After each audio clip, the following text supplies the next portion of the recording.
Hello दोस्तों, स्वागत है आपका इस वीडियो में। और आज के इस वीडियो में हम करेंगे कक्षा 8 का प्रश्नावली 5.3 के प्रश्न 1 और 2 को। तो चलिए हम वीडियो को स्टार्ट करते हैं। और इससे पहले मैंने प्रश्नावली 5.1 और 5.2 भी कंप्लीट करा दिए हैं। अगर आपने वो वीडियोस नहीं देखे हैं तो इस वीडियो के लास्ट में एंड स्क्रीन में या फिर यहाँ आई बटन पर क्लिक करके आप देख सकते हैं। तो देखिए प्रश्न नंबर 1 क्या है हमारा। जैसा कि आप अपने स्क्रीन पे देख सकते हैं कि इन प्रयोगों में आप जो परिणाम देख सकते हैं उन्हें लिखिए। तो इसमें दो भाग दिए गए हैं हमें, पहला है ए और दूसरा है बी। तो इसमें हमें एक पहिया दिया गया है ए के लिए, जिसमें अगर हम पहिए को घुमाते हैं तो हम कौन से परिणाम देख सकते हैं उन्हें हम यहाँ पर लिखना है। ठीक है, तो जैसा कि आप देख सकते हैं पहिए को अगर हम एक बार घुमाते हैं तो उसमें से क्या क्या परिणाम हमें मिल सकता है, या तो ए या बी या सी या डी। और यहाँ पर जो ए है वो 2 बार है, यानी कि ए इन दोनों में से किसी पर भी आ सकता है। तो अब हमें इसमें क्या लिखना है, यहाँ पर हमसे जैसा पूछा गया है कि आप कौन से परिणाम देख सकते हैं तो उन्हें हमें यहाँ पर लिखना है। अगर हम पहिए को घुमाते हैं तो कौन से परिणाम हमें प्राप्त हो सकते हैं। तो यहाँ पर हम इसका आंसर लिखेंगे कि पहिए को एक बार घुमाने पर प्राप्त परिणाम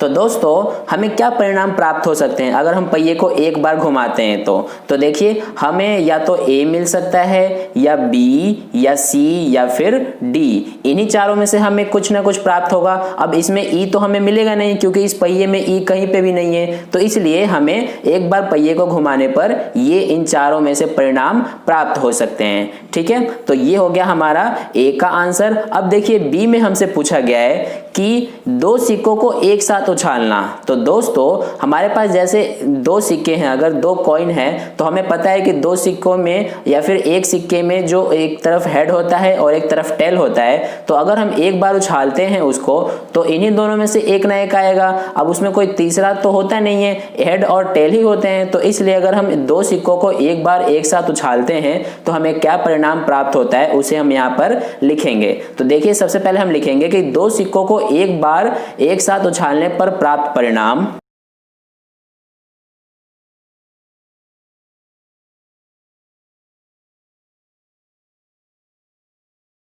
तो दोस्तों हमें क्या परिणाम प्राप्त होंगे अगर हम दोनों सिक्कों को एक साथ एक ही बार में उछालें। तो हमें या तो दोनों ही सिक्कों पर हेड और हेड मिले, या फिर दोनों ही सिक्कों पर टेल और टेल आए, या फिर ऐसा भी हो सकता है कि एक पे हेड और एक पे टेल आ जाए, या फिर दूसरे वाले में अगर पहले में टेल आता है और तो दूसरे में हेड आ जाता है। तो इन चारों में से हमें कोई ना कोई एक परिणाम देखने को मिल सकता है अगर हम 2 सिक्कों को एक साथ एक बार में उछाले तो इस तरह से जो है हमारा प्रश्न नंबर 1 का हल हुआ। अब देखिए दूसरे प्रश्न में हमें क्या पूछा गया है कि दूसरे प्रश्न में हमें कहा गया है कि जब एक पासे को फेंका जाता है तब निम्नलिखित प्रत्येक घटना से प्राप्त होने वाले परिणामों को लिखिए। तो दोस्तों इसमें जैसा कि आपको पता है कि पासा क्या होता है, जैसा कि हम लूडो खेलते हैं तो उसमें जो डाइस होता है उसे ही हम पासा कहते हैं। तो इस पे जो नंबर अंकित होते हैं जैसे 1 2 3 4 5 6 तक ये नंबर होते हैं। ठीक है, अब हमें कहा गया है कि एक बार अगर हम पासे को फेंकते हैं तो इसमें जो पहला है तो हमें इसमें बताना है कि एक अभाज्य संख्या आने की क्या परिणाम हो सकता है। तो दोस्तों जैसे कि आप देखेंगे 1 से 6 तक जो नंबर है उसमें अभाज्य संख्या कौन कौन सी हो जाएंगी। एक तो हमारा हो जाएगा 2, एक हो जाएगा 3 और एक 5। तो इस तरह से अब हमें इसमें क्या करना है कि बताना है कि अभाज्य संख्या आने का क्या परिणाम हो सकता है। तो यहां पर हम लिखेंगे अब कि एक अभाज्य संख्या आने का परिणाम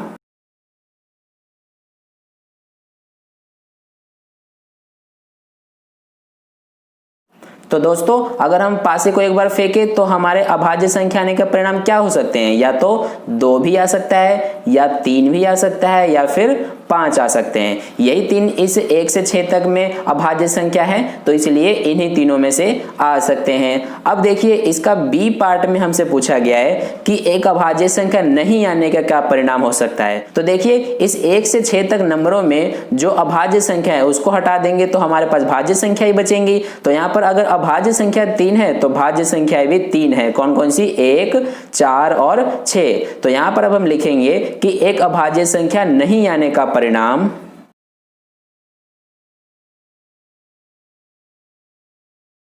तो दोस्तों वे कौन कौन से परिणाम हो सकते हैं जिसमें अगर हम पासे को एक बार फेंके तो अभाज्य संख्या ना आए? तो वो तो या फिर 1 या 4 या 6 हो सकते हैं, क्योंकि 1 से 6 तक यही जो हैं वो भाज्य संख्याएं हैं, यानी कि अभाज्य नहीं हैं। तो इस तरह से हमारा जो है ये दूसरे प्रश्न का पहला भाग हल हुआ। अब देखिए दूसरे भाग में हमें इसमें कहा गया ए में कि 5 से बड़ी एक संख्या। तो दोस्तों जैसा कि आप देखेंगे कि पासे में 1 से 6 तक 5 से सिर्फ एक ही संख्या बड़ी होती है जो कि 6 होती है, ठीक है। तो इसलिए हमारा इसका आंसर क्या हो जाएगा कि 5 से बड़ी एक संख्या आने का परिणाम 6।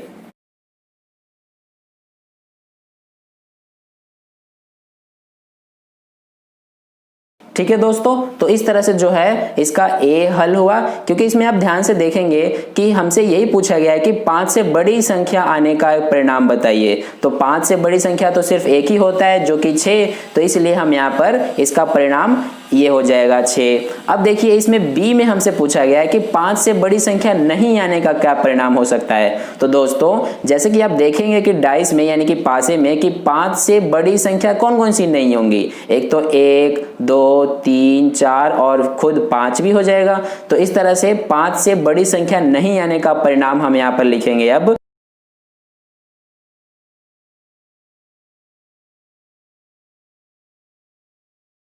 तो दोस्तों कौन कौन से परिणाम हो जाएंगे, एक तो 1, ये 2, फिर 3 4 और 5, यही परिणाम हो सकते हैं जो कि 5 से बड़ी संख्या आने का परिणाम होता है। ठीक है, तो इस तरह से जो है आप देखेंगे कि हमने प्रश्न नंबर 1 और प्रश्न नंबर 2 के हल किए। आई होप आपको दोनों प्रश्नों के हल बहुत अच्छे से समझ में आए हैं। अगर समझ में आया है तो वीडियो को लाइक कर देना, क्योंकि आपका किया गया लाइक मुझे आगे की और वीडियोस बनाने के लिए मोटिवेट करता है। और आप चाहें तो इसको एज इट इज अपने नोटबुक में नोट कर सकते हैं वीडियो को पॉज करके। और अगर आप पहली बार वीडियो को देख रहे हैं तो आप चैनल को सब्सक्राइब करके नोटिफिकेशन बेल आइकन प्रेस कर लीजिए, ताकि अगली वीडियो जैसे ही मैं अपलोड करूं उसका नोटिफिकेशन सबसे पहले आपके पास पहुंच जाए। और अपने दोस्तों के साथ इस वीडियो को ज़्यादा शेयर करें ताकि उन्हें भी इससे हेल्प हो। तो मिलते हैं नेक्स्ट वीडियो में नए प्रश्नों के साथ। तब तक के लिए अपना ध्यान रखिए, खूब पढ़िए। धन्यवाद।